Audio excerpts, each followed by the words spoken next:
Assalamualaikum warahmatullahi wabarakatuh. Nama saya Muhammad Gufron, NIM 129 dari kelas C. Di sini saya akan menjelaskan tentang kebijakan moneter dan masalah inflasi, akumulasi modal, dan kredit.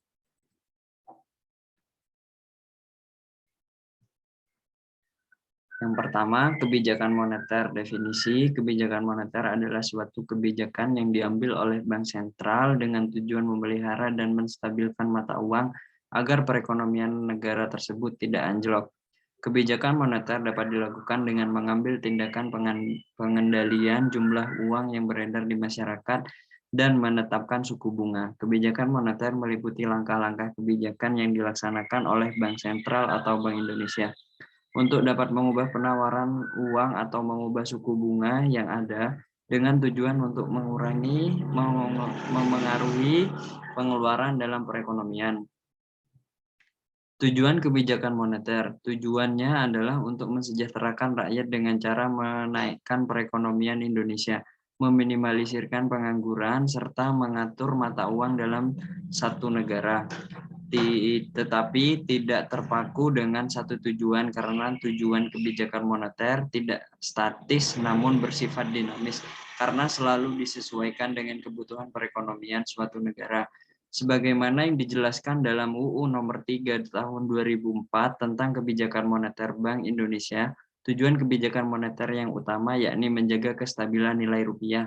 Demi mewujudkan hal tersebut, banyak aspek yang berpengaruh dalam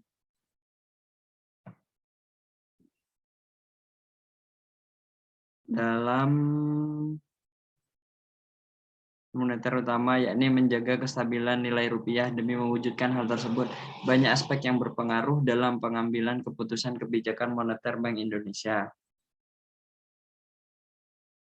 Instrumen kebijakan moneter. Kebijakan operasi pasar terbuka ini merupakan salah satu kebijakan yang diambil oleh Bank Sentral untuk mengurangi atau menambah jumlah uang yang ada yang sedang beredar di masyarakat dengan cara melakukan pembelian atau penjualan sertifikat Bank Indonesia atau SBI, atau dengan melakukan pembelian atau juga penjualan surat berharga yang dijual di pasar modal. Kebijakan diskonto. Diskonto adalah pemerintah mengurangi atau menambah jumlah uang beredar dengan cara mengubah diskonto bank umum. Jika bank sentral memperhitungkan jumlah uang beredar telah melebihi kebutuhan gejala inflasi, bank sentral mengeluarkan keputusan untuk menaikkan suku bunga. Dengan menaikkan suku bunga akan merangsang keinginan orang untuk menabung. Masalah inflasi. Inflasi merupakan masalah serius mengenai kestabilan ekonomi suatu negara. Dampak inflasi ini juga berpengaruh ke semua bidang. Tidak hanya ekonomi saja, bahkan negara lain pun dapat terkena dampak dari inflasi. Beberapa masalah yang timbul dari inflasi seperti turunnya nilai mata uang, kenaikan harga, peningkatan pengangguran, penurunan kesejahteraan, hilangnya investasi, dan masih banyak contoh lainnya.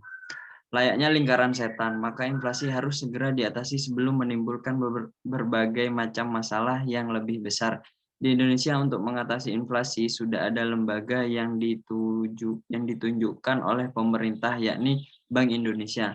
Dan Bank Indonesia memiliki tugas mengatasi inflasi dengan kebijakan-kebijakan yang dapat mereka buat.